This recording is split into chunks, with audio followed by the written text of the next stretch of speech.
നടിയെ ആക്രമിച്ച കേസിൽ ഇര നേരിടേണ്ടി വന്നത് ക്രൂരമായ അക്രമമെന്ന് ഹൈക്കോടതി. കേസിലെ പ്രതി പൾസർ സുനിയുടെ ജാമ്യാപേക്ഷ പരിഗണിക്കുമ്പോഴാണ് ഹൈക്കോടതിയുടെ പരാമർശം. ജാമ്യാപേക്ഷ ഉത്തരവ് പറയാൻ മാറ്റിവെച്ചു. നടി ആക്രമിക്കപ്പെട്ട സംഭവത്തിൽ അതിജീവിത നേരിട്ടത് ക്രൂരമായ അക്രമമെന്ന് ഒരിക്കൽ കൂടി ഓർമ്മിപ്പിച്ച് ഹൈക്കോടതി. ഒന്നാം പ്രതി പൾസർ സുനിയുടെ ജാമ്യാപേക്ഷ പരിഗണിച്ചപ്പോഴാണ് ഹൈക്കോടതിയുടെ വാക്കാൽ നിരീക്ഷണം. സുപ്രീംകോടതി നിർദ്ദേശപ്രകാരമാണ് ഹൈക്കോടതി ജാമ്യഹർജി ഇപ്പോൾ പരിഗണിക്കുന്നതെന്നും വിവിധ വിധിന്യായങ്ങൾ പ്രതിയുടെ അവകാശത്തെ അനുകൂലിക്കുന്നുണ്ടെന്നും ജസ്റ്റിസ് പി.വി. കുഞ്ഞികൃഷ്ണൻ പറഞ്ഞു. 6 വർഷമായി വിചാരണ തീരാതെ ജയിലിൽ പ്രതി തുടരുമ്പോൾ ജാമ്യം ഒരു അവകാശമായി മാറില്ലേ എന്നും കോടതി ചോദിച്ചു. പ്രതിക്കെതിരെയുള്ള കുറ്റം ഗൌരവമേറിയതാണെന്നും പ്രഥമദൃഷ്ട്യാ ഇരയുടെ മൊഴിയും തെളിവുകളും പ്രതിക്കെതിരെ ഉള്ളതാണെന്നും ജാമ്യം നൽകരുതെന്നുമായിരുന്നു പ്രോസിക്യൂട്ടറുടെ വാദം. കേസിൽ എറണാകുളം പ്രിൻസിപ്പൽ സെഷൻസ് കോടതിയിൽ സാക്ഷികളുടെ മൊഴിയെടുപ്പ് പൂർത്തിയാകാറായി എന്നും ഇനി അന്തിമവാദം മാത്രമേ ബാക്കിയുള്ളൂവെന്നും പ്രോസിക്യൂട്ടർ ചൂണ്ടിക്കാട്ടി. പ്രതിയുടെ തന്നെ ഹൈക്കോടതിയിലെ മറ്റൊരു ഹർജിയിലെ ഉത്തരവ് പ്രകാരം വീഡിയോ കോൺഫറൻസെങ്കിലും പകരമായി വിചാരണയിൽ നേരിട്ട് പങ്കെടുക്കാൻ അനുവദിച്ചിട്ടുണ്ടെന്ന് കോടതി നിരീക്ഷിച്ചു. നടിയെ ആക്രമിച്ച കേസിലെ വിചാരണ 6 വർഷമായി അനിശ്ചിതമായി തുടരുകയാണെന്നും ജാമ്യം നൽകണമെന്നും ആവശ്യപ്പെട്ടാണ് പൾസർ സുനി കോടതിയെ സമീപിച്ചത്. കേസ് ഉത്തരവ് പറയാനായി മാറ്റിവെച്ചു. ന്യൂസ് 18 കൊച്ചി. ലൈഫ് മിഷൻ കോഴ ഇടപാട് കേസിൽ മുഖ്യമന്ത്രിയുടെ additional private secretary CM Raveendran enforcement ഡയറക്ടറേറ്റിന് മുന്നിൽ ഹാജരായില്ല. നിയമസഭ നടക്കുന്നതിനാൽ ഇന്ന് ചോദ്യം ചെയ്യലിന് ഹാജരാകാനാകില്ലെന്ന് അറിയിച്ച് രവീന്ദ്രൻ ഇഡിക്ക് ഇമെയിൽ അയച്ചു.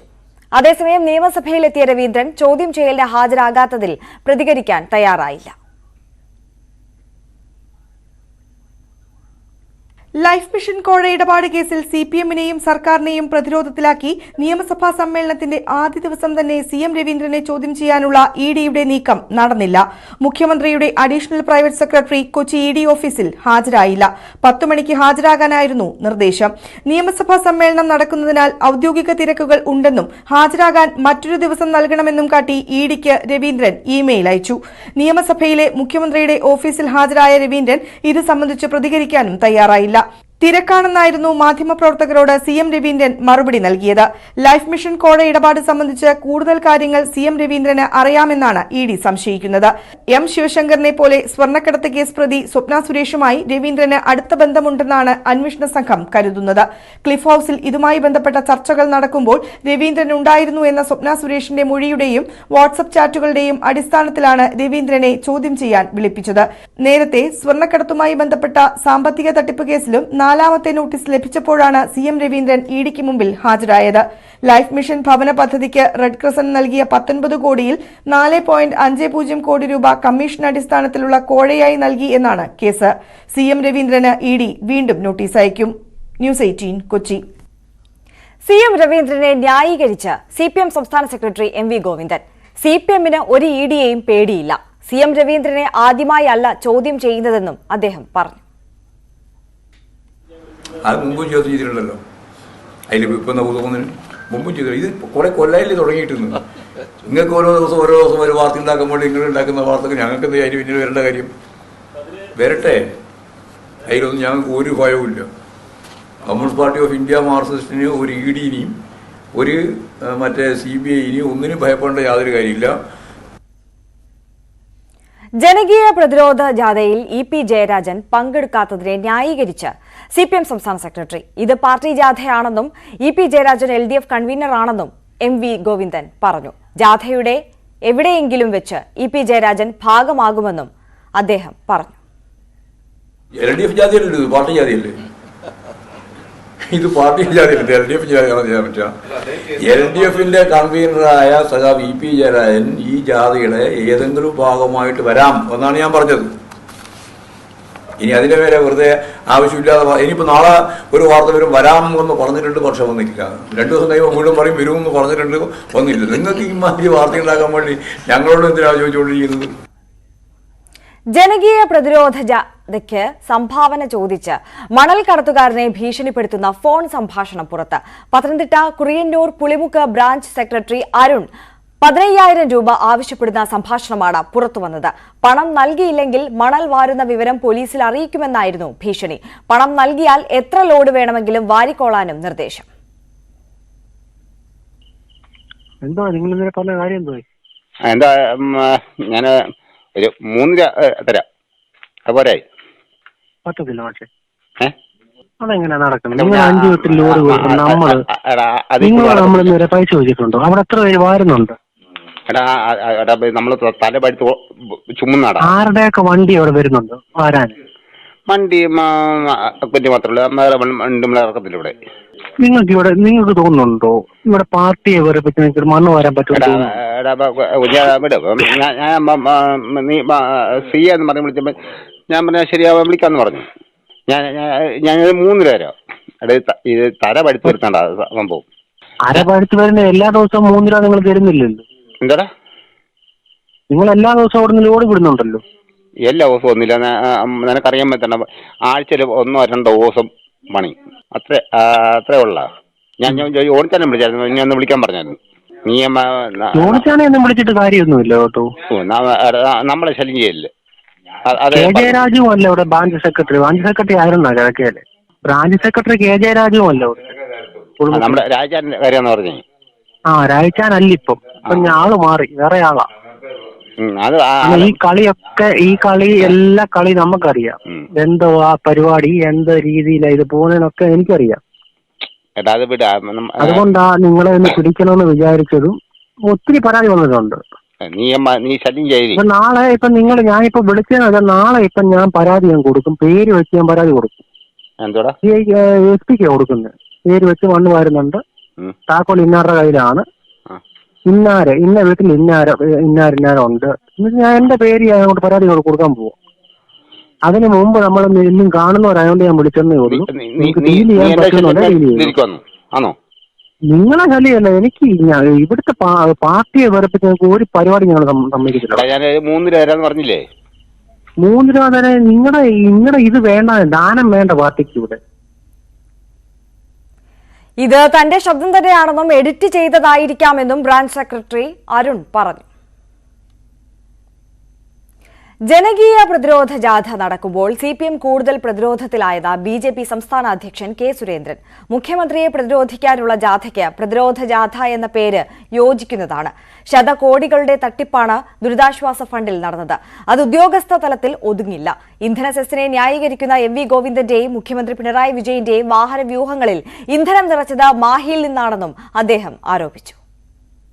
സംസ്ഥാനത്തെ ജനങ്ങൾക്കിടയിൽ മുഖ്യമന്ത്രിയും പാർട്ടിയും കൂടുതൽ പ്രതിരോധത്തിലായിക്കൊണ്ടിരിക്കുന്ന ഒരു സാഹചര്യമാണുള്ളത്. എന്തായാലും ഇത്തവണ CPM-ന്റെ സ്ട്രാറ്റജിസ്റ്റുകൾ വളരെ നല്ല ഒരു പേര് തന്നെയാണ് ഈ ജാഥയ്ക്ക് നിർദ്ദേശിച്ചിരിക്കുന്നത്. പ്രതിരോധ ജാഥ എന്നുള്ള ഒരു പേര് എന്തുകൊണ്ട് വളരെ യോഗ്യമായിട്ടുള്ള ഒരു പേരാണ്. പെട്രോളിൻ്റെയും ഡീസലിൻ്റെയും സെസ്, വിലക്കയറ്റം, മുഖ്യമന്ത്രിയുടെ ദുരിതാശ്വാസ നിധിയിലെ കൊള്ള, ഇങ്ങനെ ഓരോ ദിവസവും പുറത്തു വന്നുകൊണ്ടിരിക്കുന്ന തട്ടിപ്പുകളുടെയും കൊള്ളയുടെയും ജനദ്രോഹത്തിന്റെയും പേരിൽ പിണറായി വിജയനെ പ്രതിരോധിക്കാൻ വേണ്ടിയുള്ള ഒരു ജാഥയാണ്, മുഖ്യമന്ത്രിയെ പ്രതിരോധിക്കാൻ വേണ്ടിയുള്ള ഒരു ജാഥയാണ് ഇപ്പോൾ നടന്നുകൊണ്ടിരിക്കുന്ന ഗോവിന്ദന്റെ പ്രതിരോധ യാത്ര. കൃഷി പഠിക്കാൻ സർക്കാർ സംഘത്തിനൊപ്പം ഇസ്രായേലിലെത്തിയ ശേഷം കാണാതായ മലയാളി കർഷകൻ നാട്ടിൽ തിരിച്ചെത്തി. പുലർച്ചെ 4-നാണ് കണ്ണൂർ ഇരിട്ടി സ്വദേശി ബിജു കുര്യൻ കരിപ്പൂരിൽ വിമാനമിറങ്ങിയത്. മുങ്ങിയതല്ലെന്നും പുണ്യസ്ഥലങ്ങൾ കാണാൻ പോയതാണെന്നും ബിജു കുര്യൻ പറഞ്ഞു. കൃഷിവകുപ്പ് പ്രിൻസിപ്പൽ സെക്രട്ടറി ഡോക്ടർ B അശോകിന്റെ നേതൃത്വത്തിൽ 27 പേരടങ്ങുന്ന സംഘം ഈ മാസം 12-നാണ് കൃഷി പഠനത്തിനായി ഇസ്രായേലിലേക്ക് പോയത്. സന്ദർശനം പൂർത്തിയാക്കി മടങ്ങുന്നതിന്റെ തലേദിവസമാണ് സംഘത്തിലുണ്ടായിരുന്ന ബിജു കുര്യനെ കാണാതാകുന്നത്. തനിക്ക് വേണ്ടി തെരച്ചിൽ നടത്തേണ്ടതില്ലെന്നും സുരക്ഷിതനാണെന്നും കാണാതായതിന് പിന്നാലെ ബിജു വീട്ടുകാരെ അറിയിച്ചിരുന്നു. താൻ മുങ്ങിയതല്ലെന്നും പുണ്യസ്ഥലങ്ങൾ കാണാൻ പോയതാണെന്നും കരിപ്പൂരിൽ വിമാനമിറങ്ങിയ ബിജു കുര്യൻ പറഞ്ഞു. ഞായറാഴ്ച മുതൽ വ്യാഴാഴ്ച വരെയുള്ള ദിവസങ്ങളിൽ നമുക്ക് ഫീൽഡ് സന്ദർശനവും മറ്റു കാര്യങ്ങളുമായിരുന്നു. അപ്പം അങ്ങനെയുള്ള തിയറി മറ്റു കാര്യങ്ങളെല്ലാം വ്യാഴാഴ്ച കൊണ്ട് അവസാനിച്ചു. പിന്നെ വെള്ളി ശനി കഴിഞ്ഞ് കഴിഞ്ഞാൽ ഞായറാഴ്ചയാണ് ഇങ്ങോട്ടേക്ക് വരേണ്ട ദിവസം, അതായത് 19-ാം തീയതി.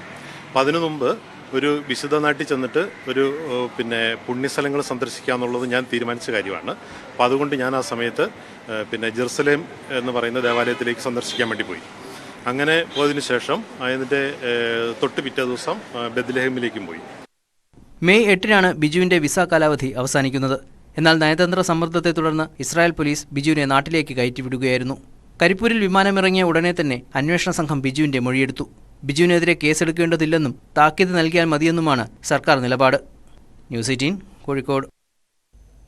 GST നഷ്ടപരിഹാരം നൽകുന്നത് 5 വർഷം കൂടി നീട്ടണമെന്നതടക്കം AICC പ്ലീനറി സമ്മേളനത്തിൽ ഉന്നയിക്കപ്പെട്ട ചില കാര്യങ്ങൾ അംഗീകരിക്കുന്നതായി ധനമന്ത്രി KN ബാലഗോപാൽ. ഇതുതന്നെയാണ് കേരളവും ഉന്നയിച്ചുകൊണ്ടിരിക്കുന്നതെന്നും KN ബാലഗോപാൽ പറഞ്ഞു. റായ്പൂരിൽ നിങ്ങൾ തീരുമാനിച്ചതുപോലെ ഇത് 5 വർഷക്കാലം കൂടി നീട്ടണമെന്നുള്ള കാര്യത്തിനകത്തും കൂടി നമുക്ക് ഉറച്ചു നിൽക്കണം. അതിനകത്ത് അവിടെ രാജസ്ഥാൻ ഗവൺമെന്റും ഛത്തീസ്ഗഡും ഒക്കെ അതേ അഭിപ്രായം പറയുന്നുണ്ട്. കേൾക്കാനായിട്ട് കേന്ദ്ര ഗവൺമെന്റ് തയ്യാറാവുന്നില്ല എന്നുള്ള പ്രശ്നമുണ്ട്. നമുക്കിപ്പോ ഇത് സംബന്ധിച്ച് ഒരു കണക്ക് സംബന്ധിച്ചുള്ള തക്കവുമില്ല, കണക്കുകൾ കൊടുക്കാത്ത പ്രശ്നമില്ല. നമുക്ക് കിട്ടാനുള്ള 750 കോടി രൂപ ഇപ്പൊ കിട്ടി. ചെറിയ വ്യത്യാസം വല്ലതും ഉണ്ടെങ്കിലുള്ള എല്ലാം കിട്ടി. AICC പ്ലീനത്തിന്റെ പരസ്യത്തിൽ നിന്ന് അബ്ദുൽ കലാം ആസാദിനെ ഒഴിവാക്കിയ സംഭവത്തിൽ കോൺഗ്രസിന് മുന്നറിയിപ്പുമായി SKSF സംസ്ഥാന വൈസ് പ്രസിഡന്റ്. ഇക്കാര്യത്തിൽ കേരളത്തിൽ നിന്നുള്ള നേതാക്കൾ പ്രതികരിക്കാത്തത് ശരിയായില്ലെന്ന് സത്താർ പന്തല്ലൂർ ഫേസ്ബുക്ക് പോസ്റ്റിൽ കുറ്റപ്പെടുത്തി. ഉത്തരേന്ത്യൻ മാതൃകയിൽ കേരളത്തിലെ മുസ്ലിം vote bank gifted for granted അല്ലെന്നും സംസ്ഥാന നേതാവ് ഓർമ്മിപ്പിക്കുന്നു. മലബാറിൽ 40%, കേരളമാകെ 30% മുസ്ലിം വോട്ടുണ്ട്. കേരളത്തിൽ BJP അല്ലാത്ത മറ്റു ബദലുകൾ ഉണ്ടെന്നും സത്താർ പന്തല്ലൂർ വ്യക്തമാക്കി. ജമാഅത്തെ വിഷയത്തിൽ മുസ്ലിം ലീഗിനെ വിമർശിച്ച CPM സംസ്ഥാന സെക്രട്ടറി MV ഗോവിന്ദൻ. വർഗീയതയെ എതിർക്കണമെന്ന് പറയുന്നവരും അല്ലാത്തവരും ലീഗിലുണ്ട്. അതാണ് ജമാഅത്തെ ഇസ്ലാമി വിഷയത്തിൽ നിലപാട് എടുക്കാത്തതിന് കാരണം. ആ പ്രശ്നങ്ങൾ ലീഗിനകത്താണെന്നും അദ്ദേഹം പറഞ്ഞു. വർഗീയ ശക്തികളുടെ രീതിയിൽ ഏറ്റവും ശക്തമത്തായിട്ട് ഒരു ഫാസിസത്തിലേക്ക് നീക്കാൻ ശ്രമിക്കുന്നത് അവരാണ്. ലീഗിന്റെ ഭാഗമായിട്ട് ഞങ്ങൾ ഈ ജമാഅത്ത് ഇസ്ലാമിന്റെ പ്രശ്നം പറയുമ്പോൾ അവർ അതിനോട് ശരിക്കും പ്രതികരിക്കാത്തതുകൊണ്ടാണ്. അതിനകത്ത് 2 വിഭാഗങ്ങളുണ്ട്. വർഗീയതയെ ഫലപ്രദമായിട്ട് ചെറുക്കണം എന്ന് പറയുന്നവരുണ്ട്, അത്രത്തോളം ചെറുക്കണ്ട എന്ന് പറയുന്നവരുണ്ട്. നമുക്ക് ചേർന്നിട്ടുള്ള പ്രശ്നം അവരുടെ ഇടയിലാണ്. ഞങ്ങൾക്കാട്ടിൽ പ്രശ്നമൊന്നുമില്ല.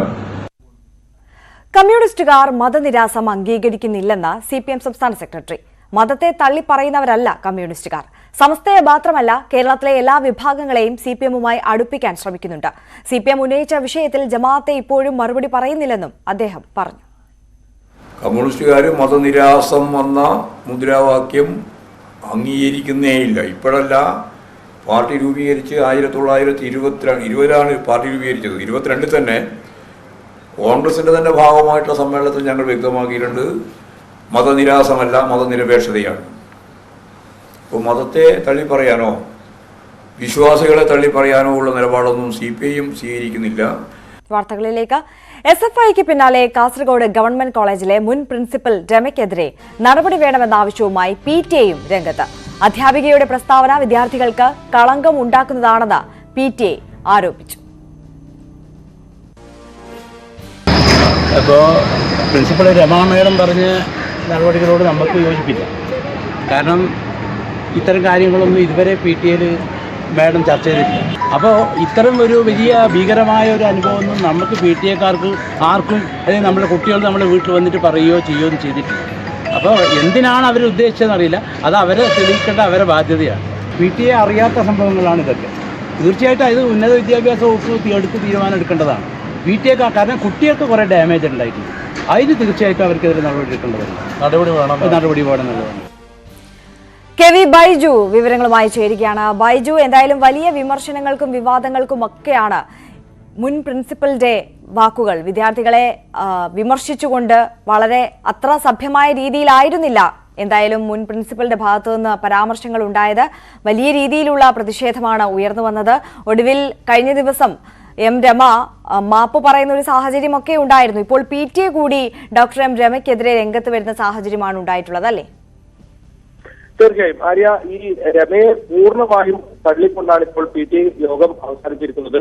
എന്തായാലും ആരോപണ വിഷയങ്ങളിൽ അധ്യാപിക ഇതുവരെ, അതായത് നേരത്തെ ഒന്നും PTA-യുടെ ശ്രദ്ധയിൽ ഈ സംഭവം കൊണ്ടുവന്നില്ല എന്നാണ് പ്രധാനമായും രക്ഷാകർത്താ സമിതി യോഗത്തിൽ ഉന്നയിച്ചത്. അതുപോലെ തന്നെ അധ്യാപികയുടെ ആരോപണം വിദ്യാർത്ഥികൾക്ക് അപമാനമുണ്ടാക്കിയതായും PTA യോഗം വിലയിരുത്തി. എന്തായാലും ഇതിനിടയിലും കോളേജിൽ ഇപ്പോൾ ഈ സമരം SFI സംസ്ഥാന കമ്മിറ്റി ഏറ്റെടുക്കുന്ന ഒരു സാഹചര്യം ഉണ്ടായിട്ടുണ്ട്.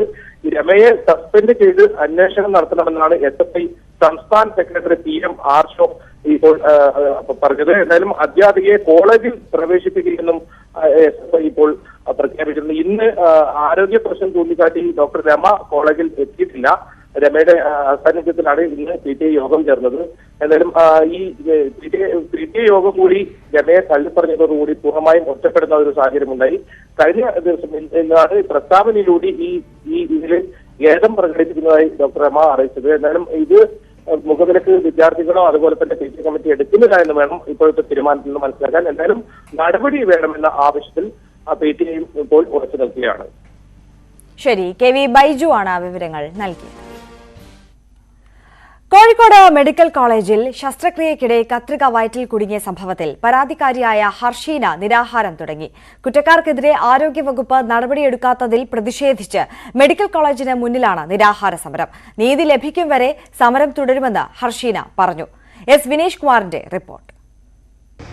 കോഴിക്കോട് മെഡിക്കൽ കോളേജിൽ ശസ്ത്രക്രിയയ്ക്കിടെ കത്രിക വയറിൽപ്പെട്ടതുമായി ബന്ധപ്പെട്ടുകൊണ്ടുള്ള പരാതികൾ നിലനിൽക്കുന്നുണ്ട്. ആ പരാതിക്കാരി അല്ലെങ്കിൽ അതിന്റെ ഇരയായ ഹർഷിന ഇപ്പോൾ ഇവിടെ കോഴിക്കോട് മെഡിക്കൽ കോളേജ് ആശുപത്രിക്ക് മുമ്പിൽ നിരാഹാരം നടത്തിക്കൊണ്ടിരിക്കുകയാണ്. ആരോഗ്യമന്ത്രി ഇക്കാര്യത്തിൽ മൗനം വെടിഞ്ഞ് നടപടി സ്വീകരിക്കണം, ഒപ്പം തന്നെ ഇത് സംബന്ധിച്ചുള്ള ഫോറൻസിക് അന്വേഷണ റിപ്പോർട്ട് പുറത്തുവിടണം എന്നതുൾപ്പെടെയുള്ള കാര്യമാണ് ഹർഷിന ഉന്നയിക്കുന്നത്. എന്തായാലും ഹർഷിന ഇപ്പോൾ നമ്മോടൊപ്പം ചേരുന്നുണ്ട്. എന്താണ് ഇങ്ങനെ ഒരു സൂചനാ സമരമാണത് യഥാർത്ഥത്തിൽ? സൂചനാ സമരം എന്നുള്ള രൂപത്തിലാണ് ഞാൻ സ്റ്റാർട്ട് ചെയ്യുന്നത്. കാരണം നിരാഹാരം അനിശ്ചിതകാലം കിടക്കുക എന്നുള്ള ഒരു അവസ്ഥയിലേക്ക് ഞാൻ എത്തിയിട്ടില്ല. കാരണം കഴിഞ്ഞ സെപ്റ്റംബർ 15, അതായത് 6 മാസം ആവുന്നുള്ളൂ ഈ ഒരു ഓപ്പറേഷൻ കഴിഞ്ഞിട്ട് കത്രിക ആണെന്ന് തെളിഞ്ഞിട്ട്. അപ്പൊ അന്ന് തൊട്ട് ആരോഗ്യമന്ത്രിക്ക് പരാതി കൊടുത്തതാണ്. 3 വിദഗ്ധ സമിതികൾ അന്വേഷിച്ചു. അവസാനം ഫോറൻസിക് അന്വേഷണ റിപ്പോർട്ട് വരട്ടെ എന്ന് പറഞ്ഞിട്ട് ആ റിപ്പോർട്ട് ഗവൺമെന്റിന് സമർപ്പിച്ചെന്നാണ് നമുക്ക് കിട്ടിയ വിവരം. അപ്പോൾ മന്ത്രിന്റെ അടുത്ത് എത്തിയിട്ടില്ല, ഗവൺമെന്റിന് അത് പുറത്തു വിട്ടിട്ടില്ല. ആഴ്ചകളും കഴിഞ്ഞു, മാസങ്ങൾ കഴിഞ്ഞു ഇത് ഫോറൻസിക്കിന് വിട്ടിട്ട്.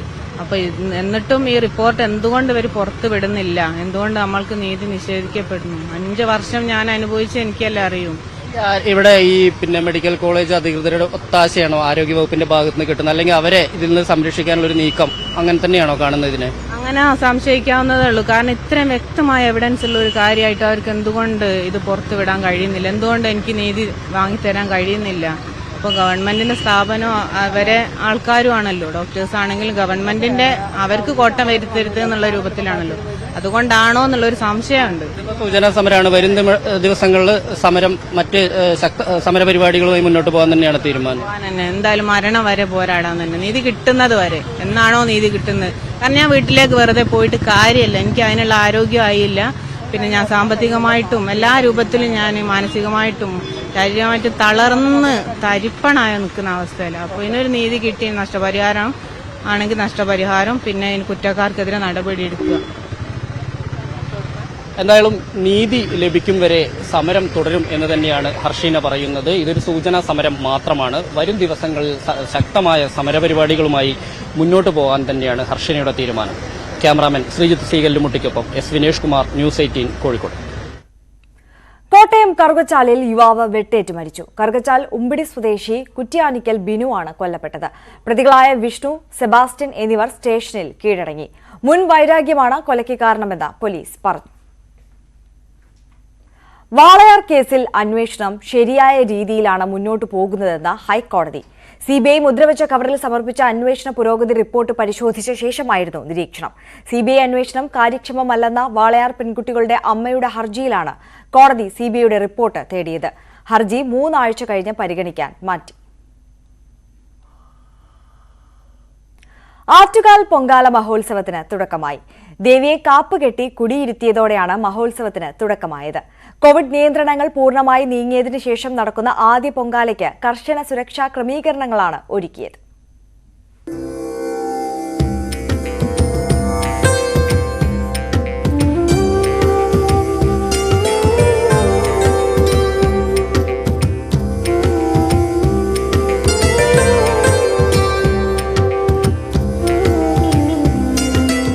പുലർച്ചെ 4 മണിക്ക് കാപ്പുകെട്ടി ദേവിയെ കുടിയിരുത്തിയതോടെയാണ് ആറ്റുകാൽ പൊങ്കാല മഹോത്സവത്തിന് തുടക്കമായത്. താളമേളങ്ങളുടെ അകമ്പടിയോടെ ദേവിയുടെ വാളിലും മേൽശാന്തിയുടെ കൈയിലും കാപ്പുകെട്ടി. തുടർന്ന് തോറ്റംപാട്ട്.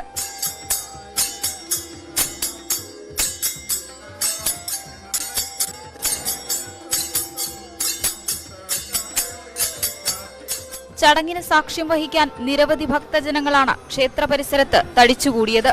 കോവിഡ് നിയന്ത്രണങ്ങൾ പൂർണ്ണമായും നീങ്ങിയതിനു ശേഷമുള്ള ആദ്യ പൊങ്കാലയെ വരവേൽക്കാൻ എല്ലാ ഒരുക്കങ്ങളും പൂർത്തിയായി കഴിഞ്ഞു. ഭക്ഷണ വിതരണത്തിന് ഭക്ഷ്യസുരക്ഷാ വകുപ്പ് ഓൺലൈൻ രജിസ്ട്രേഷൻ നിർബന്ധമാക്കിയിട്ടുണ്ട്. നഗരസഭയുടെ ഹെൽത്ത് സ്ക്വാഡിന്റെ സജീവ പ്രവർത്തനവുമുണ്ടാകും. ഉത്സവ മേഖലയിൽ ലീഗൽ മെട്രോളജിയുടെ സ്ക്വാഡുകളുടെ സജീവ പ്രവർത്തനം ഉറപ്പാക്കിയിട്ടുണ്ട്. 24 മണിക്കൂറും മെഡിക്കൽ ടീമിന്റെ സേവനവും ആംബുലൻസ് സൗകര്യവുമുണ്ട്. ഉത്സവ മേഖലയിൽ ഫയർ ആൻഡ് റെസ്ക്യൂവിന്റെ കൺട്രോൾ റൂമുകളും പ്രവർത്തിക്കുന്നുണ്ട്. സുരക്ഷ ഉറപ്പാക്കുന്നതിന് വൻ പോലീസ് സന്നാഹത്തെയും വിന്യസിച്ചിട്ടുണ്ട്. ന്യൂസ് 18 തിരുവനന്തപുരം. ഡിസംബറിലെ ക്ഷേമ പെൻഷൻ വിതരണം ചെയ്ത് തുടങ്ങിയതായി ധനമന്ത്രി KN ബാലഗോപാൽ. പെൻഷൻ കമ്പനിയുടെ കടമെടുപ്പ് പൊതുകടമായി കണക്കാക്കുന്നതിനാലാണ് ക്ഷേമ പെൻഷനുകൾക്ക് മുടക്കം വരുന്നതെന്ന് മന്ത്രി ചോദ്യോത്തരവേളയിൽ പറഞ്ഞു. 2020 സെപ്റ്റംബർ മുതൽ ക്ഷേമ പെൻഷനുകൾ അതത് മാസം തന്നെ നൽകി വരുന്നുണ്ട്. ചില അവസരങ്ങളിൽ 2 മാസത്തെ പെൻഷൻ ഒന്നിച്ച് നൽകിയിട്ടുണ്ട്. 2022 നവംബർ മാസം വരെയുള്ള പെൻഷൻ ഇതിനകം വിതരണം ചെയ്തിട്ടുണ്ട്. ഡിസംബർ മാസത്തിലെ ഇപ്പോൾ വിതരണം ചെയ്ത് തുടങ്ങിയിട്ടുണ്ട്. ക്ഷേമ പെൻഷൻ വിതരണം ചെയ്യുന്നതിന് ആവശ്യമായ കാര്യങ്ങൾ നിർവഹിക്കുന്നതിനും ഫണ്ട് കണ്ടെത്തുന്നതിനുമായി Kerala social security pension limited എന്ന ഒരു സ്പെഷ്യൽ പർപ്പസ് വെഹിക്കിൾ രൂപീകരിച്ച് പ്രവർത്തിച്ചു വരികയാണ്. ഈ കമ്പനി നടത്തുന്ന താൽക്കാലിക കടമെടുപ്പ് സർക്കാരിന്റെ പൊതുകടമായി കണക്കാക്കുമെന്ന കേന്ദ്ര നിലപാട് കേരള സോഷ്യൽ സെക്യൂരിറ്റി പെൻഷൻ ലിമിറ്റഡിന് ബുദ്ധിമുട്ട് സൃഷ്ടിച്ചിട്ടുണ്ട്. ആയതിനാൽ പെൻഷൻ വിതരണത്തിനാവശ്യമായ തുക ബഡ്ജറ്റ് വിഹിതത്തിൽ നിന്നും കണ്ടെത്തേണ്ട സാഹചര്യമാണുള്ളത്. ഇത് പെൻഷൻ വിതരണത്തെ ബാധിക്കുമെങ്കിലും ക്ഷേമ പെൻഷനുകൾ പരമാവധി സമയത്ത് തന്നെ ലഭ്യമാക്കാൻ സർക്കാർ ശ്രമിക്കുന്നുണ്ട്. കോൺഗ്രസിനെ ദേശീയ തലത്തിൽ വിമർശിച്ച CPM സംസ്ഥാന സെക്രട്ടറി, രാജ്യത്ത് പ്രതിപക്ഷ ഐക്യം ഉണ്ടാക്കാൻ കഴിയില്ല, കോൺഗ്രസ് സ്വീകരിക്കുന്നത് മൃദു ഹിന്ദുത്വ നിലപാടാണെന്നും MV ഗോവിന്ദൻ പറഞ്ഞു. ഒരു മുന്നണിക്കും ഇന്ത്യയിലെ ഒരു അഖിലേന്ത്യാ മുന്നണി ഉണ്ടാക്കാൻ സാധിക്കില്ല. കോൺഗ്രസിന്റെ സ്ഥിതി കഴിഞ്ഞ 44 അത്ര കുറയുന്നു മാത്രം നോക്കിയാൽ മതി. ദേശീയാടിസ്ഥാനത്തിൽ BJPക്ക് ബദലായിട്ടുള്ള ഒരു വർഗീയ വിരുദ്ധ കേന്ദ്രം എന്ന നിലയിൽ ഒരു പാർട്ടി ഐക്യം രൂപപ്പെടുത്താനുള്ള പ്രയാസം തന്നെയാണ്. മുഖ്യമന്ത്രിയുടെ ദുരിതാശ്വാസ ഫണ്ടിലെ ക്രമക്കേടിൽ കോട്ടയത്ത് കൂടുതൽ തെളിവുകൾ കണ്ടെത്തി വിജിലൻസ്. വിദേശത്ത് എഞ്ചിനീയറായ ചങ്ങനാശ്ശേരി സ്വദേശിക്കുൾപ്പെടെ നിരവധി പേർക്ക് ചട്ടം ലംഘിച്ച് സഹായം നൽകിയതായി കണ്ടെത്തി. സർക്കാരിന്റെ ദുരിതാശ്വാസ സഹായം ലഭിക്കാൻ അർഹതയില്ലാത്ത പലരും പട്ടികയിൽ ഇടം നേടിയിട്ടുണ്ട്. ദുരിതാശ്വാസ ഫണ്ട് വിതരണത്തിലെ ചട്ടങ്ങൾ പാലിക്കപ്പെടുന്നില്ല എന്നതാണ് വിജിലൻസിന്റെ പ്രധാന കണ്ടെത്തൽ. അനർഹരെ തേടിയുള്ള വിജിലൻസിന്റെ യാത്ര തുടരുകയാണ്. വിദേശത്ത് എഞ്ചിനീയറായി ജോലി ചെയ്യുന്ന സാമ്പത്തിക ഭദ്രതയുള്ള ചങ്ങനാശ്ശേരി സ്വദേശിക്ക് കരൾമാറ്റ ശസ്ത്രക്രിയയ്ക്ക് 3 ലക്ഷം രൂപ നൽകിയിട്ടുണ്ട്. തൃക്കൊടിത്താനത്ത് സാമ്പത്തിക ഭദ്രതയോടെ സ്വകാര്യ സ്ഥാപനം നടത്തുന്ന വ്യക്തിക്ക് കിഡ്നി മാറ്റൽ ശസ്ത്രക്രിയയ്ക്ക് 3 ലക്ഷം നൽകി. സ്വകാര്യ ആശുപത്രിയിൽ നടന്ന ശസ്ത്രക്രിയയ്ക്ക് ഏജന്റ് വഴി ദാതാവിന് 15 ലക്ഷം രൂപ സ്വന്തം കയ്യിൽ നിന്ന് നൽകിയാണ് ഇദ്ദേഹം ചികിത്സ നടത്തിയത്. ഇവിടെയെല്ലാം ഫണ്ട് വിതരണത്തിൽ ചട്ടങ്ങൾ ലംഘിക്കപ്പെട്ടതായി അന്വേഷണ സംഘം പറയുന്നു. അപകടത്തിൽ മരണപ്പെട്ട ചങ്ങനാശ്ശേരി സ്വദേശിയുടെ അവകാശികൾക്ക് 1 ലക്ഷം രൂപ ധനസഹായം നൽകിയത് ചട്ടങ്ങൾ ലംഘിച്ചാണ്. ഇയാൾക്ക് ചങ്ങനാശ്ശേരിയിൽ 35,000 രൂപ പ്രതിദിന കച്ചവടം നടത്തുന്ന ഹോട്ടലുണ്ട്. 5 സെന്റിൽ 1800 സ്ക്വയർ ഫീറ്റിൽ 2 നില കെട്ടിടവും 6 സെന്റ് സ്ഥലവുമുള്ളതായി വിജിലൻസ് സംഘം നേരിട്ട് നടത്തിയ അന്വേഷണത്തിൽ കണ്ടെത്തി. SP VG വിനോദ് കുമാറിന്റെ നേതൃത്വത്തിലുള്ള സംഘമാണ് കോട്ടയത്ത് പരിശോധന തുടരുന്നത്. ദുരിതാശ്വാസ ഫണ്ട് ലഭിച്ചവരുടെ പട്ടിക നോക്കി നേരിട്ട് വീട്ടിലെത്തിയുള്ള പരിശോധനയാണ് ഇപ്പോൾ നടക്കുന്നത്. G Sreejith, news 18 Kottayam. തോട്ടം മേഖലയുടെ പുനരുദ്ധാരണത്തിനായി സർക്കാർ കൊണ്ടുവന്ന പദ്ധതിയിൽ തൊഴിലാളികൾക്ക് പരിഗണനയില്ല. N കൃഷ്ണൻ നായർ കമ്മീഷൻ ശുപാർശയുടെ അടിസ്ഥാനത്തിൽ തോട്ടം ഉടമകൾക്ക് നികുതി ഒഴിവാക്കിക്കൊടുത്ത സർക്കാർ തൊഴിലാളികൾക്ക് ബാധകമായ ശുപാർശകളിലേക്ക് തിരിഞ്ഞു നോക്കിയില്ല. തോട്ടം മേഖലയുടെ പുനരുദ്ധാരണം ലക്ഷ്യമിട്ട് N കൃഷ്ണൻ നായർ കമ്മീഷൻ സർക്കാരിന് നൽകിയ റിപ്പോർട്ടാണിത്. തോട്ടം മേഖലയ്ക്ക് നികുതി ഇളവ്, തൊഴിലാളികൾക്ക് മികച്ച ആനുകൂല്യം നൽകണമെന്ന ശുപാർശ എന്നിവ അടക്കമുള്ള വിശദമായ റിപ്പോർട്ടാണ് 1ാം പിണറായി സർക്കാരിൻ്റെ പരിഗണനയ്ക്കെത്തിയത്. ശുപാർശകളെല്ലാം സർക്കാർ അംഗീകരിച്ചു. പക്ഷേ നടപ്പാക്കിയത് തോട്ടം ഉടമകൾക്ക് വേണ്ടിയുള്ള ശുപാർശകളാണെന്ന് മാത്രം. പ്ലാന്റേഷൻ നികുതി നിർത്തലാക്കി. കർഷകാദായ നികുതിയും ലയങ്ങളെ കെട്ടിട നികുതിയിൽ നിന്നും ഒഴിവാക്കി കൊടുത്തു. റബ്ബർ മരങ്ങൾ മുറിക്കാൻ വനം വകുപ്പിന് നൽകേണ്ട സീനിയറേജിൽ നിന്നും തോട്ടങ്ങളെ ഒഴിവാക്കി. ഇവയെല്ലാം നടപ്പിലാക്കിയപ്പോൾ തൊഴിലാളികളെ ബാധിക്കുന്ന പ്രധാന ശുപാർശകളോട് സർക്കാർ കണ്ണടച്ചു. ആനുകൂല്യങ്ങൾ കാലാനുസൃതമായി പരിഷ്കരിക്കുന്നതിന് വേണ്ടിയുള്ള ഒരു നടപടിയും ഈ ഗവൺമെന്റ് കൈക്കൊള്ളുന്നില്ല എന്ന് മാത്രമല്ല, തോട്ടം തൊഴിലാളികളെ മനുഷ്യരായി പോലും പരിഗണിക്കുവാൻ ഈ ഗവൺമെന്റ് കൂട്ടാക്കുന്നില്ല എന്നതാണ് ഒരു യാഥാർത്ഥ്യം. തൊഴിലാളികളുടെ സർക്കാർ എന്ന് അവകാശപ്പെടുന്ന ഈ ഗവൺമെന്റ് തൊഴിലാളികളെ വഞ്ചിക്കുന്ന നിലപാടാണ് സ്വീകരിക്കുന്നത്. പൊട്ടിപ്പൊളിഞ്ഞ ലയങ്ങൾക്ക് പകരം പുതിയ വീടുകൾ, തൊഴിലാളികൾക്ക് ESI നടപ്പാക്കണം, പൂട്ടിക്കിടക്കുന്ന തോട്ടങ്ങൾ സർക്കാർ ഏറ്റെടുക്കണം, വേതനം കലോചിതമായി പരിഷ്കരിക്കണം. ഈ ശുപാർശകൾ ഒന്നും നടപ്പായില്ല. വീടുകൾ നിർമ്മിക്കാൻ 20 കോടി അനുവദിച്ചെങ്കിലും പദ്ധതി പാതി വഴിയിൽ നിലച്ചു. ഫലത്തിൽ പ്ലാന്റേഷൻ മേഖലയുടെ പുനരുദ്ധാരണത്തിൽ തൊഴിലാളികൾ കൂടി ഉൾപ്പെടുമെന്ന കാര്യം സർക്കാർ മറന്നു. അധ്വാനവർഗ സിദ്ധാന്തം ഇടതു സർക്കാർ കൈവിടുന്നത് ഇങ്ങനെയൊക്കെയാണ്. ഈ സർക്കാർ തൊഴിലാളിക്കൊപ്പമോ അതോ മുതലാളിക്കൊപ്പമോ? S Vinesh Kumar, news 18, Kozhikode. ക്ഷീര കർഷകർക്ക് ലിറ്ററിന് 2 രൂപ വേനൽക്കാല അധിക പാൽവില നൽകുമെന്ന് മിൽമ തിരുവനന്തപുരം മേഖലാ കൺവീനർ N. ഭാസുരാങ്കൻ. തിരുവനന്തപുരം മേഖലയിലെ സഹകരണ ക്ഷീരോത്പാദക യൂണിയന് കീഴിലുള്ള ക്ഷീര കർഷകർക്കാണ് അധിക പാൽവില നൽകുക. ഫെബ്രുവരി മാസത്തിൽ ശരാശരി അളവിനേക്കാൾ പാൽ നൽകിയ സംഘങ്ങൾക്ക് മാർച്ച് 1 മുതൽ ലിറ്ററിന് 3 രൂപ ഇൻസെന്റീവായി നൽകും. കൂടാതെ അന്യസംസ്ഥാനങ്ങളിൽ നിന്ന് സങ്കരയിനം കറവുമാടുകളെ വാങ്ങുന്നതിന് അനുവദിച്ചുവരുന്ന സാമ്പത്തിക സഹായം 2000 രൂപയിൽ നിന്ന് 6000 രൂപയായി വർദ്ധിപ്പിച്ചതായും N. ഭാസുരാങ്കൻ വാർത്താസമ്മേളനത്തിൽ അറിയിച്ചു. പാലക്കാട് മുതലമട പഞ്ചായത്തിൽ അധ്യക്ഷ സ്ഥാനത്തേക്കുള്ള തെരഞ്ഞെടുപ്പിൽ CPM-ന് തോൽവി. CPM-ലെ ബേബി സുധയ്ക്കെതിരെ മത്സരിച്ച സ്വതന്ത്ര അംഗം കൽപ്പനാദേവി കോൺഗ്രസ് പിന്തുണയോടെ ജയിച്ചു. തെരഞ്ഞെടുപ്പിൽ 2 BJP അംഗങ്ങൾ വിട്ടുനിന്നു. അവിശ്വാസ പ്രമേയം അവതരിപ്പിച്ചപ്പോൾ പാർട്ടി വിപ്പ് ലംഘിച്ച് വോട്ടെടുപ്പിൽ പങ്കെടുത്ത നേതാക്കളാണ് പ്രസിഡന്റ് തെരഞ്ഞെടുപ്പിൽ നിന്നും വിട്ടുനിന്നത്. വാർത്തകളിലേക്ക്. ന്യൂസ് 18 ക്യാമ്പയിൻ നൽകാം ജീവിതം.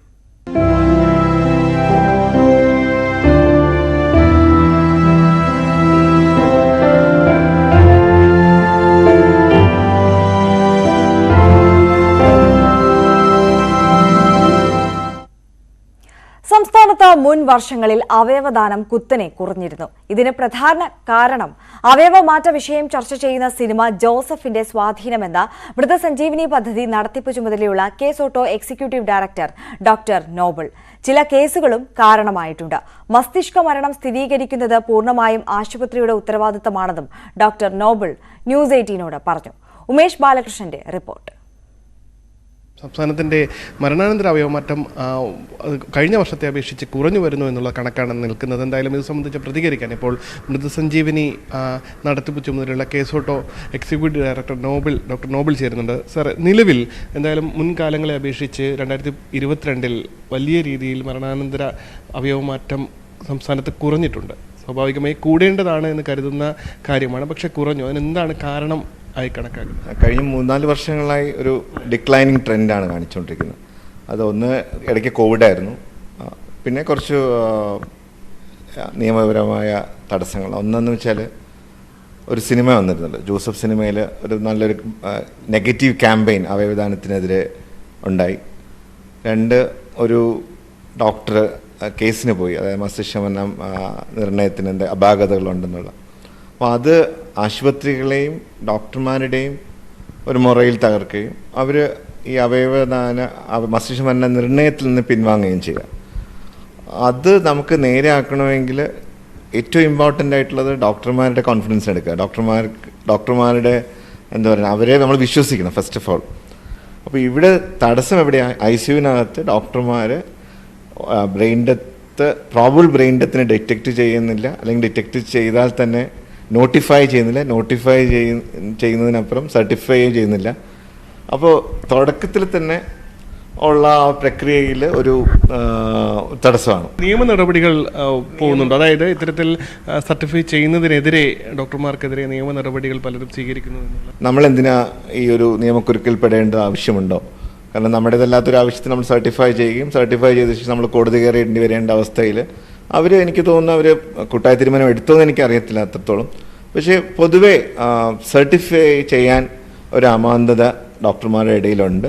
സിനിമയെ കോട്ട് ചെയ്തുകൊണ്ട് അത് വലിയ രീതിയിൽ ബാധിച്ചിരുന്നു, വളരെ വലിയ രീതിയിൽ ബാധിച്ചിട്ടുണ്ട്. ഞാൻ ഈ ജോസഫ് സിനിമയോടനുബന്ധിച്ച് പിന്നെ നടന്ന കുറേ ആരോഗ്യപ്രവർത്തകരുടെ ക്ലാസ്സുകളിലെല്ലാം ഞാൻ പലയിടത്തും ചോദിക്കുന്നുണ്ടായിരുന്നു, ഇത് ജോസഫ് സിനിമയിലെ ആ ഒരു എന്താണ് ആ ഒരു ആരോപണം നിങ്ങൾ എത്ര പേര് വിശ്വസിച്ചു? എൻ്റെ ആശ്ചര്യം എന്നോണം നഴ്സുമാരുടെ ക്ലാസ്സിൽ പോലും 100% ആൾക്കാരും വിശ്വസിക്കുന്നുവെന്ന് കൈപൊക്കിയവരാണ്. അതിനുശേഷം എൻ്റെ ക്ലാസ്സിൽ എങ്ങനെയാണ് മരണനിർണ്ണയം നടത്തുന്നതെന്നും എങ്ങനെയാണ് സർട്ടിഫിക്കേഷൻ നടത്തുന്നത് എന്ന് പറഞ്ഞ ശേഷം പിന്നെ നിങ്ങൾ എത്ര പേര് ഇതിൽ വിശ്വസിക്കുന്നില്ലെന്ന് പറഞ്ഞപ്പോൾ അവരെല്ലാം ഇപ്പം മനസ്സിലായത് തെറ്റായിരുന്നു ഞങ്ങളുടെ. പക്ഷേ ഇത് നമുക്ക് എത്ര പേരിൽ റീച്ച് ചെയ്യാൻ പറ്റും? ആരോഗ്യപ്രവർത്തകരായതുകൊണ്ട് അവർ ഞാൻ പറയുന്നത് വിശ്വസിച്ചു. പക്ഷേ മറ്റുള്ളവർ എത്ര കോമൺ മാനിൽ എത്രത്തോളം നമുക്ക് എത്താൻ പറ്റും? അപ്പോൾ ഒരു വലിയ ആഘാതം ഉണ്ടാക്കിയിട്ടുണ്ട്. സ്വകാര്യ ആശുപത്രികളിലെ വിദഗ്ധരുമായി സംസാരിച്ചപ്പോൾ അവർ പറയുന്നത് ഇപ്പോൾ ബ്രെയിൻ ഡെത്ത് സർട്ടിഫൈ ചെയ്യുന്ന പലർക്കുമെതിരെ കേസുകൾ വരുന്നു. അതിന് ഒരു സർക്കാർ നിയന്ത്രണത്തിൽ അല്ലെങ്കിൽ സർക്കാർ നിയന്ത്രണത്തിലുള്ള ഒരു സംവിധാനം കൂടി അതിന് വേണം. ആശുപത്രിയിലെ എന്നതിനേക്കാൾ ഒരു സർക്കാർ അവർക്കൊപ്പം നിൽക്കണം, അല്ലെങ്കിൽ സംവിധാനം അവർക്കൊപ്പം നിൽക്കണം. അത് നിൽക്കുന്നില്ല. ഈ കേസുകളെല്ലാം അവർ സ്വന്തം നിലയിൽ നേരിടേണ്ടി വരുന്നൊരു സാഹചര്യം ഉണ്ടാകുന്നു. അതാണ് ഒരു പരിധിവരെ പിന്നോട്ടടിക്കുന്നതെന്ന് പറയുന്നു. അതിന് പരിമിതികളുണ്ട്. പക്ഷേ സർട്ടിഫിക്കേഷൻ ഉത്തരവാദിത്വം ആശുപത്രിക്കും ആശുപത്രിയിലെ ഡോക്ടർമാർക്കും തന്നെയായിരിക്കും. അത് വെളിയിൽ നിന്ന് സർക്കാരിനോ അല്ലെങ്കിൽ സർക്കാർ ഡോക്ടറിനോ അത് ഏറ്റെടുക്കാൻ ഡിഫിക്കൽട്ടാണ്. അത് ആ ഒരു കാര്യം കൂടെ നമ്മൾ മനസ്സിലാക്കും. അതിനുശേഷം അതിൻ്റെ ഈ ഒരു വിന്യാസത്തിൻ്റെ ട്രാൻസ്പാരൻസി, അതിൻ്റെ അക്കൗണ്ടബിലിറ്റി, അതിൻ്റെ റിസൾട്ട്, അതെല്ലാം സർക്കാരിൻ്റെ തന്നെ മേൽനോട്ടത്തിൽ നടത്തുന്നത് തന്നെയാണ് നല്ലത്. അതായിരിക്കും കൂടുതൽ അക്കൗണ്ടബിൾ ആകുന്നത്. എന്തായാലും സാഹചര്യങ്ങൾ മാറേണ്ടതുണ്ട്. കഴിഞ്ഞ വർഷത്തെ പോലെ 9 എന്നുള്ള സംഖ്യ അല്ലെങ്കിൽ നമ്പർ അത് ഒരു ഘട്ടത്തിൽ 2015 76 വരെ എത്തിയതാണ്. എന്തായാലും രാജ്യത്തിന് തന്നെ മാതൃകയായ നമ്പറിലേക്ക് എത്തിയതാണ്. എന്തായാലും ഇനി അവയവമാറ്റം ശസ്ത്രക്രിയകൾ കൂടുതൽ നടക്കേണ്ടതുണ്ട്. ഓരോ ദിവസവും ഇത്തരത്തിൽ മരണം മുന്നിൽ കണ്ട് മുന്നോട്ട് അവയവം ലഭിക്കുമെന്നുള്ള പ്രതീക്ഷയിൽ മുന്നോട്ട് ജീവിക്കുന്ന നിരവധി പേരുണ്ട്. എന്തായാലും പ്രചാരണ പരിപാടികൾ മുന്നോട്ട് കൊണ്ടുപോകട്ടെ. എല്ലാവിധ ആശംസകളും. മദ്യനയ കേസിൽ അറസ്റ്റിലായ ഡൽഹി ഉപമുഖ്യമന്ത്രി മനീഷ് സിസോദിയെ അല്പസമയത്തിനകം കോടതിയിൽ ഹാജരാക്കും. സിസോദിയെ വിശദമായി ചോദ്യം ചെയ്യേണ്ടതുണ്ടെന്നും കസ്റ്റഡിയിൽ വേണമെന്നും CBI ആവശ്യപ്പെടും. രാഷ്ട്രീയ സമ്മർദ്ദത്തെ തുടർന്നാണ് സിസോദിയെ അറസ്റ്റ് ചെയ്തതെന്നും മിക്ക CBI ഉദ്യോഗസ്ഥരും അറസ്റ്റിന് എതിരായിരുന്നുവെന്നും മുഖ്യമന്ത്രി അരവിന്ദ് കെജ്രിവാൾ ആരോപിച്ചു. അറസ്റ്റിനെതിരെ ഡൽഹി, ബംഗളൂരു, ഭോപ്പാൽ, ചണ്ഡീഗഡ് തുടങ്ങിയ നഗരങ്ങളിൽ ആം ആദ്മി പാർട്ടി പ്രവർത്തകർ പ്രതിഷേധിച്ചു.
മേഘാലയ, നാഗാലാൻഡ് നിയമസഭകളിലേക്കുള്ള വോട്ടെടുപ്പിൽ മെച്ചപ്പെട്ട പോളിംഗ്. 1 മണിവരെ മേഘാലയയിൽ 35%, നാഗാലാൻഡിൽ 45% പോളിംഗ് രേഖപ്പെടുത്തി. 2 സംസ്ഥാനങ്ങളിലും ശക്തമായ പോരാട്ടമാണ് നടക്കുന്നത്. മേഘാലയയിൽ NPPക്ക് ശക്തമായ വെല്ലുവിളി ഉയർത്തി BJPയും കോൺഗ്രസും തൃണമൂൽ കോൺഗ്രസും മത്സരരംഗത്തുണ്ട്. നാഗാലാൻഡിൽ NDPP BJP സഖ്യത്തിന് NPF പല മണ്ഡലങ്ങളിലും ശക്തമായ വെല്ലുവിളി ഉയർത്തുന്നുണ്ട്. കോൺഗ്രസ് അംഗങ്ങൾ മദ്യം വർജിക്കണമെന്ന നയത്തിൽ ഇളവ് വരുത്തിയതിൽ VM സുധീരന് എതിർപ്പ്. തീരുമാനം പുനഃപരിശോധിക്കണമെന്നാവശ്യപ്പെട്ട് AICC അധ്യക്ഷൻ മല്ലികാർജ്ജുൻ ഖാർഗെയ്ക്ക് സുധീരൻ കത്തയച്ചു. മദ്യവർജനവും ഖാദി ഉപയോഗവും സ്വാതന്ത്ര്യ സമരകാലത്ത് തന്നെ പാർട്ടി ഉയർത്തിക്കാട്ടുന്നതാണെന്നും കോൺഗ്രസ് ഭരണഘടനയിൽ ഭേദഗതി വരുത്താനുള്ള തീരുമാനം പിൻവലിക്കണമെന്നുമാണ് ആവശ്യം. കഴിഞ്ഞ ദിവസം റായ്പൂരിൽ പൂർത്തിയായ പ്ലീനറി സമ്മേളനത്തിലാണ് പാർട്ടി അംഗങ്ങൾ മദ്യം ഉപയോഗിക്കരുതെന്ന തീരുമാനത്തിൽ ഇളവ് വരുത്താൻ തീരുമാനിച്ചത്. മലപ്പുറത്തെ ഫുട്ബോൾ പ്രേമത്തിന് പ്രത്യേകിച്ച് പ്രായമൊന്നുമില്ല. കാൽപന്ത് കളിയെ സ്നേഹിക്കുന്ന 40 വയസ്സിന് മുകളിലുള്ളവരുടെ കൂട്ടായ്മയായ മലപ്പുറം ജില്ലാ വെറ്ററൻസ് സെവൻസ് ഫുട്ബോൾ അസോസിയേഷൻ അഥവാ MVSFA ഫുട്ബോൾ ടൂർണമെന്റ് സംഘടിപ്പിച്ചു. എടവണ്ണ സീതി ഹാജി സ്റ്റേഡിയത്തിൽ നടന്ന മൂന്നാമത് 11 സൂപ്പർ ലീഗിൽ 7 ജില്ലകളിൽ നിന്നായി 150-ലധികം കളിക്കാരാണ് ബൂട്ടണിഞ്ഞത്. മത്സരങ്ങൾ ഉദ്ഘാടനം ചെയ്തത് മുൻ ജില്ലാ പോലീസ് മേധാവി അബ്ദുൽ കരീം ആയിരുന്നു. ജേഴ്സിയും ബൂട്ടുമണിഞ്ഞ് മൈതാനത്തിറങ്ങിയവരെല്ലാം 40-നും 70-നും ഇടയിൽ പ്രായമുള്ളവർ. 3 വർഷങ്ങൾക്ക് മുൻപ് മങ്കട സ്വദേശിയായ ആലങ്കടൻ ഷാജിയും വണ്ടൂർ സ്വദേശിയായ പോത്തങ്ങോടൻ നൌഷാദും 60 അംഗങ്ങളുമായി രൂപീകരിച്ച MVSFയിൽ ഇന്ന് 7 ജില്ലകളിൽ നിന്നായി 600-ലധികം അംഗങ്ങളുണ്ട്. ആരോഗ്യ സംരക്ഷണവും ജീവകാരുണ്യ പ്രവർത്തനങ്ങളും ലക്ഷ്യം വെച്ച് 40 വയസ്സ് കഴിഞ്ഞവർക്ക് കളിക്കാനുള്ള അവസരമൊരുക്കുകയാണ് കൂട്ടായ്മയുടെ ആദ്യ ലക്ഷ്യം. എടവണ്ണയിലെ സ്റ്റേഡിയത്തിൽ പ്രായം ഒരു അക്കം മാത്രമായി കളിക്കാർ മത്സരിച്ച് കളം നിറഞ്ഞു. ഒരു ടീമിൽ 11 കളിക്കാർ വീതം 8 ടീമുകൾ ഏറ്റുമുട്ടി. ഏതെടുത്താലും അതിൻ്റെതായ രീതിയിൽ പ്രത്യേകിച്ച് ഫുട്ബോൾ എന്നുള്ളവർക്ക് വലിയ വാശിയാണ്. ഇവിടെ നിങ്ങൾ 8 ടീമേ ഉള്ളൂ. അപ്പോൾ ആ കളിയിൽ എത്രത്തോളം വാശിയുണ്ടെന്ന് നിങ്ങൾക്കറിയാം. എനിക്ക് പറയാനുള്ളത് കളി വാശിയൊക്കെ നല്ലത് തന്നെയാണ്. ടൂർണമെന്റിൽ അത് ജയിക്കാനുള്ള വാശി ആവണം. ജയിക്കാനുള്ള വാശിക്ക് അപ്പുറത്തേക്ക് നമ്മുടെ കെട്ടുറപ്പിന് ഒരു സംഘടന എന്ന് പറയുന്നത് കെട്ടുറപ്പ് വേണം. അതിൽ എന്താണോ റഫറിമാർ അല്ലെങ്കിൽ കമ്മിറ്റി എടുക്കുന്ന തീരുമാനം, ഗ്രൗണ്ടിനകത്താണെങ്കിൽ റഫറി എടുക്കുന്ന തീരുമാനം, ആ തീരുമാനത്തിനനുസരിച്ച് മുമ്പോട്ട് പോകണം എന്നൊരു അപേക്ഷയാണ് എനിക്കുള്ളത്. അല്ലെങ്കിൽ ഈ കളിയെ നമുക്ക് കൂടുതൽ മുമ്പോട്ട് കൊണ്ടുപോകാൻ വേണ്ടി കഴിയില്ല. വെറും കളി മാത്രമല്ല ഈ കൂട്ടായ്മയുടെ ഇപ്പോഴത്തെ ഉദ്ദേശം. മുൻപ് പ്രളയകാലത്ത് 4 ലക്ഷം രൂപയുടെ അടക്കം ഇതിനോടകം 9 ലക്ഷം രൂപയുടെ ജീവകാരുണ്യ പ്രവർത്തനങ്ങൾ കൂട്ടായ്മ നടത്തിയിട്ടുണ്ട്. കൂട്ടായ്മയിലേക്ക് അംഗത്വത്തിനായി ആവശ്യക്കാരേറിയതോടെ ഇനി സംസ്ഥാന കമ്മിറ്റി രൂപീകരിക്കുകയാണ് സംഘാടകരുടെ അടുത്ത ലക്ഷ്യം. ന്യൂസ് 18 മലപ്പുറം. തെരഞ്ഞെടുപ്പ് അടുത്ത കർണാടകത്തിൽ വികസന പദ്ധതികൾ ഉദ്ഘാടനം ചെയ്ത പ്രധാനമന്ത്രി നരേന്ദ്രമോദി. ശിവമോഗയിൽ വിമാനത്താവളം പ്രധാനമന്ത്രി നാടിന് സമർപ്പിച്ചു. മുൻ മുഖ്യമന്ത്രി BS യെദ്യൂരപ്പയുടെ 80ാം ജന്മദിനത്തിലാണ് തട്ടകമായ ശിവമോഗയിൽ വിമാനത്താവളം ഉദ്ഘാടനം ചെയ്തത്. കർണാടകം വികസനത്തിന്റെ പാതയിലാണെന്നും നേരത്തെ നഗരത്തിൽ മാത്രമായിരുന്നു വികസനമെങ്കിൽ ഇപ്പോൾ ഗ്രാമങ്ങളിലേക്കും വികസനം എത്തിയതായി മോദി പറഞ്ഞു. ഈ വർഷം ഇത് 5ാം തവണയാണ് മോദി കർണാടകത്തിൽ എത്തിയത്.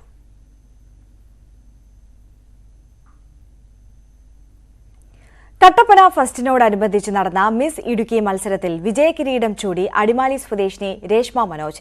19 സുന്ദരികളോട് പൊരുതിയാണ് രേഷ്മ കിരീടത്തിൽ മുത്തമിട്ടത്. ഈ റിപ്പോർട്ടോടുകൂടി വാർത്തയിൽ ഇന്ന് പൂർണ്ണമാകുന്നു. നമസ്കാരം.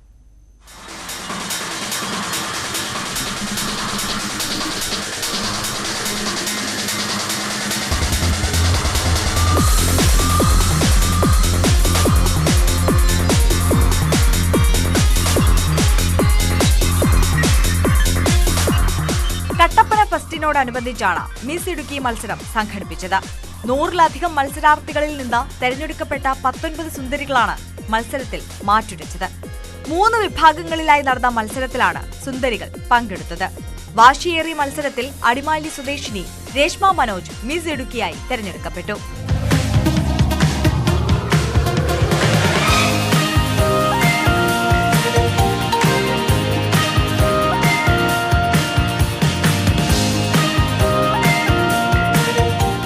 അണക്കര സ്വദേശിനി കൊച്ചിത്രേസ്യ റെജി ഫസ്റ്റ് റണ്ണറപ്പായി. കട്ടപ്പന സ്വദേശിനി നക്ഷത്ര ശ്രീകുമാറാണ് സെക്കൻഡ് റണ്ണറപ്പ്. മികച്ച വസ്ത്രധാരണ വിഭാഗത്തിൽ നീന റോസ് ജോസഫ്, മികച്ച ചാമിംഗ് വിഭാഗത്തിൽ പ്രാർത്ഥന ലാലു തെരഞ്ഞെടുക്കപ്പെട്ടു.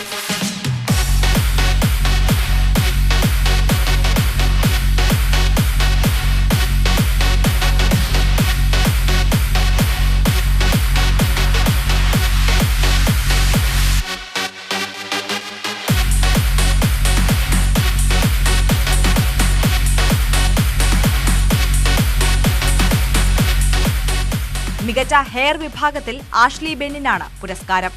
മികച്ച ഫോട്ടോജനിക് വിഭാഗത്തിൽ നേഹ ടി ജോസും പുരസ്കാരത്തിന് അർഹയായി.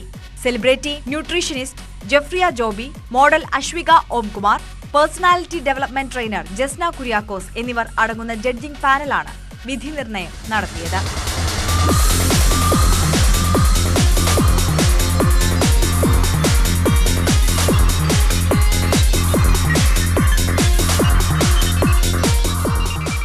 ന്യൂസ് 18 കട്ടപ്പന.